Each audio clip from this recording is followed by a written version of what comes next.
We want you in between us. Now you sit down. Yeah, the dog will be the dog. I think St. James is a truly remarkable church. I've never seen a church quite like this one, and I've seen a lot of them. Just the commitment of its members, the array of ministries and programs that we accomplish every year. It's just amazing. It's an amazing institution, and it deserves to thrive. This church could not begin to operate if we didn't have the pledge support of its membership. I think the last time I looked, the pledge revenue represents almost 90% of our annual budget.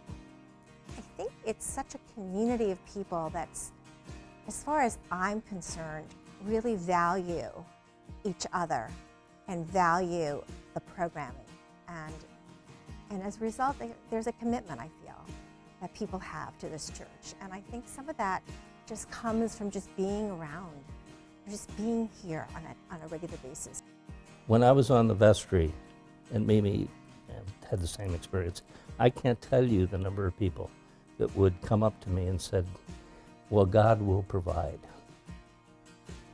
And my answer was, God has provided us, and it's up to us to provide for St. James. So I think that's an important message, because some people feel manna just falls from heaven.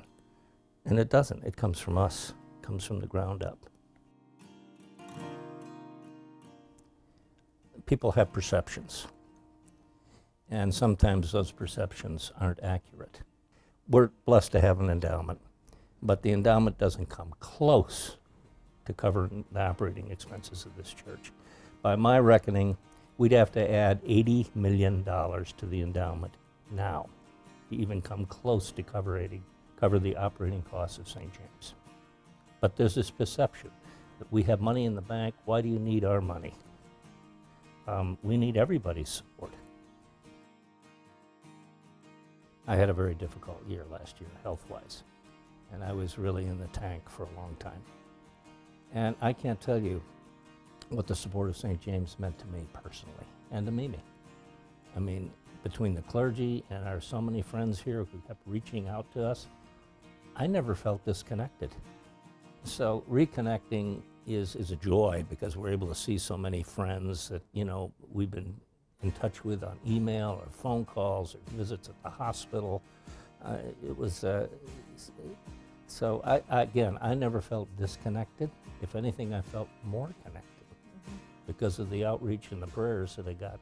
The entire West Gallery Choir had me on their prayer list for over a year. And, I got so many good wishes from those friends. I can't tell you what that's worth when the chips are down.